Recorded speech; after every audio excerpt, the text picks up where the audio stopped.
Selamat siang Pak Anung, selamat siang Bu Ati. Saya Rosida, di sini saya akan mempresentasikan hasil penelitian yang saya lakukan dengan judul Hubungan Status Demografi dengan Kualitas Hidup Lansia Penderita Hipertensi di Unit Rawat Jalan Rumah Sakit Swasta X.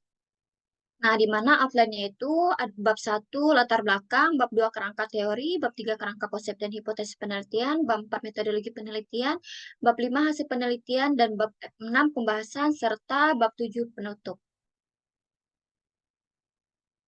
Nah, di mana latar belakang dari judul saya ialah lansia itu dikatakan lansia bila umurnya itu di atas usia 60 tahun ke atas. Nah, berdasarkan dari data WHO mengatakan bahwa lansia pada tahun 1990 prevalensi itu 6% dan meningkat menjadi 9,3% pada tahun 2020. Nah, berdasarkan Badan Pusat Statistik di Indonesia, 5 tahun belakang prevalensi lansia itu mengalami persentasenya itu 9,92% yang didominasi lansia wanita sebanyak 10,43%. Nah, hasil pengumpulan 10 artikel variabel yang sudah penulis lakukan ialah terdapat usia, jenis kelamin, status pernikahan, penghasilan, tempat tinggal, pendidikan, dan pekerjaan yang berhubungan dengan kualitas hidup lansia. Nah, kasus hipertensi secara global itu mencapai 1,13 miliar. Nah, penyakit tidak menular tertinggi diperingkati oleh hipertensi dengan persentase 32,5%. Penyakit tidak menular ini dipengaruhi karena kualitas hidup seperti gaya hidup dan perilaku. Rumusan masalah peneliti ialah apakah ada hubungan status demografi dengan kualitas hidup lansia penderita hipertensi di unit rawat jalan rumah sakit swasta X. Tujuan umumnya ialah untuk menganalisis hubungan status demografi dengan kualitas hidup lansia penderita hipertensi. Tujuan khususnya ada hubungan usia, jenis kelamin, pendidikan, pekerjaan, status pernikahan, tempat tinggal, penghasilan, dengan kualitas hidup lansia penderita hipertensi di rumah sakit swasta. Manfaat penelitian ini bagi rumah sakit menjadi sumber informasi sakit bahwa ada hubungan status demografi dengan kualitas hidup lansia. Bagi peneliti selanjutnya untuk menambah wawasan informasi pengetahuan khususnya bagi perawat gerontik yang berkaitan dengan kualitas hidup lansia, untuk institusi pendidikan untuk sebagai wadah untuk meningkatkan ilmu pengetahuan dan inovasi-inovasi yang dapat mengembangkan riset terbaru untuk mahasiswa. Nah, kerangka teorinya ini di mana lansia itu terbagi menjadi 3, yaitu lansia awal, menengah, dan lansia tua, di mana pada proses lansia ini akan mengalami namanya proses penuaan. Nah, dari proses penuaan ini, kondisi kesehatan lansia itu akan terganggu seperti kesehatan mentalnya buruk. Nah, dari kondisi kesehatan ini, lansia itu bisa mengalami muncul masalah kesehatan di kehidupan lansia, seperti masalah fisik, masalah kognitif, masalah spiritual, dan masalah emosional.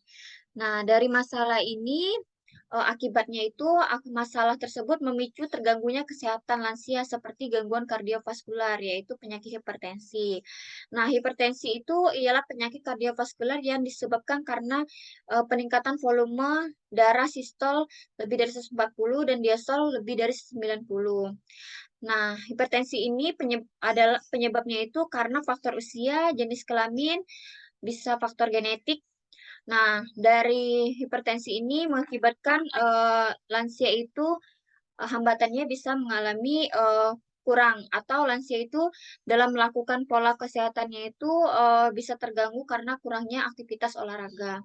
Nah, dampak tersebut mempunyai hubungan dengan tingkat fungsi termasuk pikiran dan motivasi lansia, sehingga dapat mempengaruhi kesejahteraan hidup lansia penderita hipertensi. Nah, dari ini domain kualitas hidup lansia itu terbagi menjadi 4, yaitu kesehatan fisik, psikologis, sosial, dan lingkungan.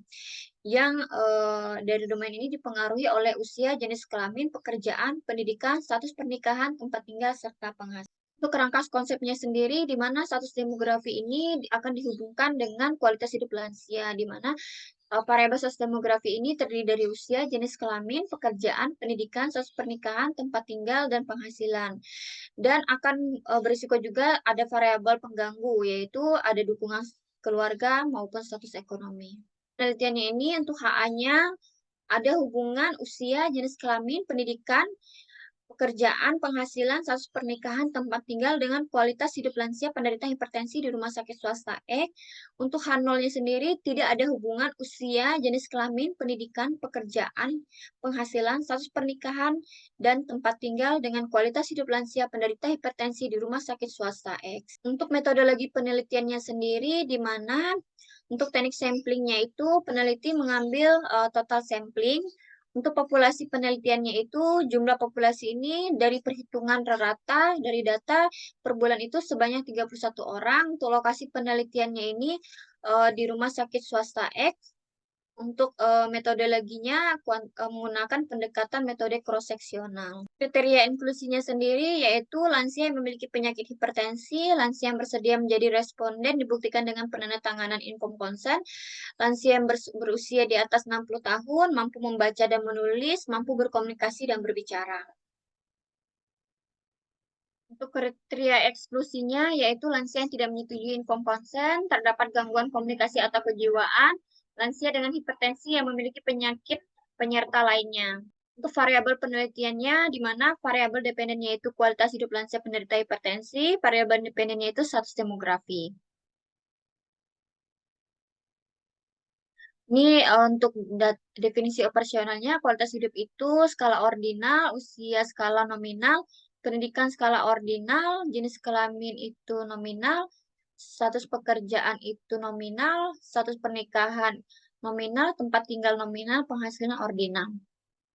Untuk instrumen penelitiannya ialah kuesioner status demografi dan kuesioner WHO All-Bright untuk kualitas hidup. Untuk alur penelitiannya, di mana yang pertama itu peneliti akan mencari fenomena dulu, merumuskan pertanyaan penelitian, mengidentifikasi variabel penelitian, menetapkan subjek, membuat manuskrip, publikasi manuskrip, membuat proposal penelitian, sidang proposal, melaksanakan pengukuran, menganalisa dengan uji Fisher eksak, pembahasan, kesimpulan dan saran, serta terakhir sidang skripsi penelitian. Nah, di analisa data ini, univariat ini di mana di sini peneliti akan mencari atau menganalisis distribusi frekuensi dari variabel usia, jenis kelamin, pekerjaan, status pernikahan, pendidikan, tempat tinggal, serta penghasilan. Untuk analisa bivariatnya itu untuk melihat apakah ada hubungan status demografi dengan kualitas hidup lansia pada penderita hipertensi di rumah sakit swasta X, yaitu dengan menggunakan uji Fisher eksak. Untuk etika penelitian ini, peneliti akan memperhatikan yang namanya prinsip menghormati harkat dan martabat manusia, prinsip beneficien dan non-maleficien, dan terakhir itu etika justice, yaitu keadilan. Hasil penelitiannya ini untuk analisa univariatnya sendiri, di mana untuk variabel usia dinominasi oleh usia 60 sampai 74 tahun dengan persentase itu 87,5%. Untuk jenis kelamin itu perempuan yaitu 65,6%. Untuk status pekerjaan lansia dominan pada lansia yang tidak bekerja dengan persentase 81,3%. Untuk pendidikan, lansia banyak berada pada pendidikan tinggi dengan persentase 71,9%. Untuk status pernikahan sendiri, di mana lansia masih banyak yang status pernikahan menikah dengan persentase 56,3%. Untuk penghasilan, lansia banyak ke dalam kategori penghasilan rendah dengan persentase 81,3%. Untuk tempat tinggal, lansia banyak tinggal bersama pasangan atau keluarga dengan persentase 93,8%. Untuk kualitas hidup lansianya sendiri, mayoritas berada pada kualitas hidup baik dengan persentase 87,5%. Untuk analisa bivariatnya, di mana yang pertama menghubungkan status demografi usia dengan kualitas hidup lansia, di mana berdasarkan hasil uji statistik didapatkan nilai p-value-nya itu 0,06, yang artinya bahwa tidak terdapat hubungan antara usia dengan kualitas hidup lansia penderita hipertensi dengan nilai OR-nya itu 0,07.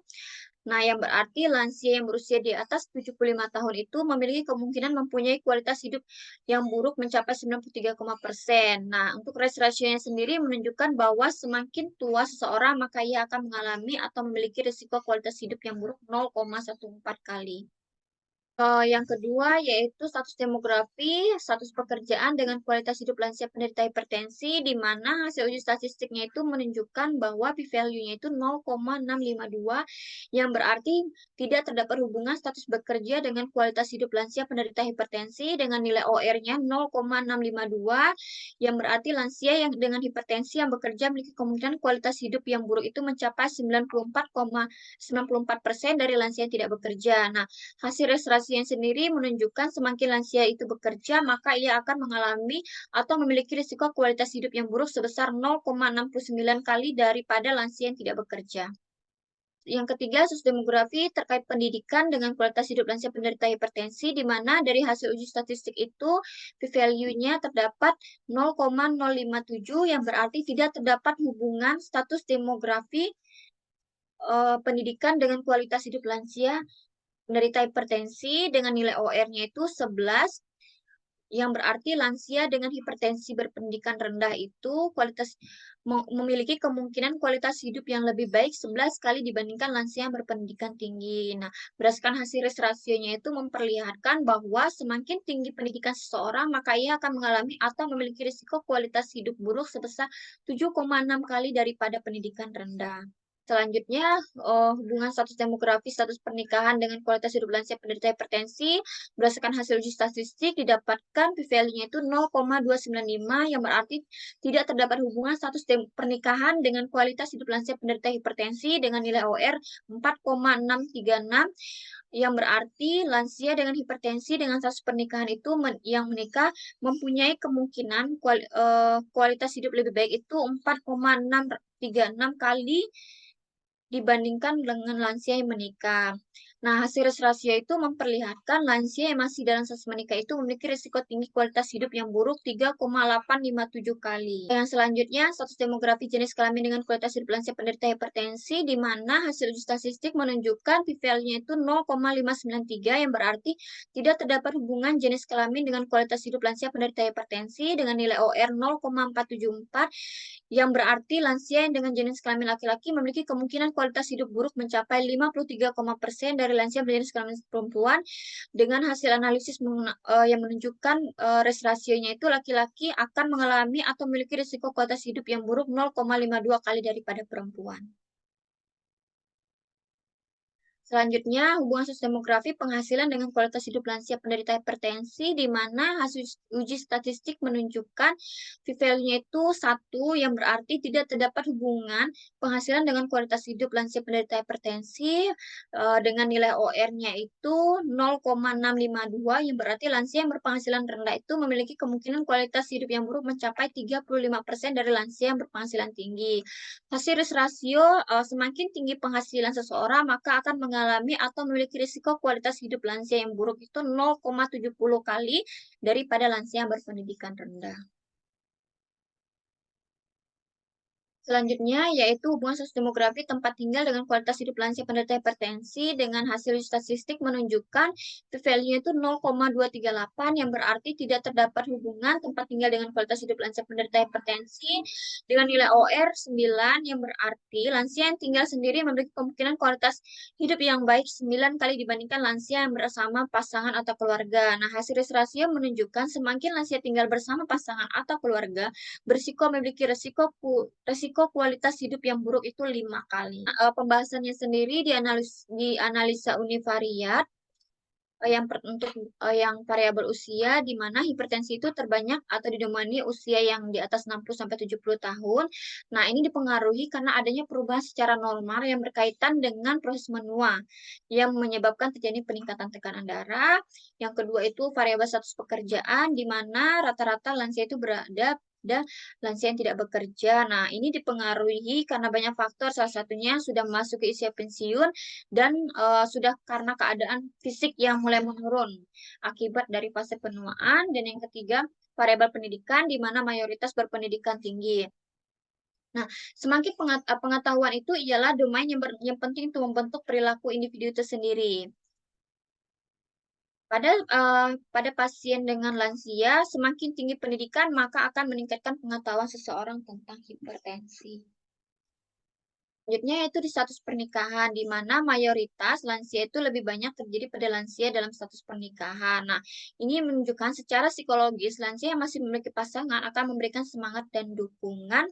Selain itu, secara ekonomi dibentuk oleh pasangan untuk melakukan aktivitas seperti berbelanja dan mengurus keuangan. Nah, untuk variabel jenis kelamin sendiri, mayoritas berjenis kelamin perempuan. Hal ini disebabkan karena di usia di atas 50 tahun itu wanita akan mengalami yang namanya proses menopause yang berakibat wanita sudah mudah mengalami yang namanya stres sehingga hal ini akan berisiko mengalami hipertensi dibandingkan laki-laki.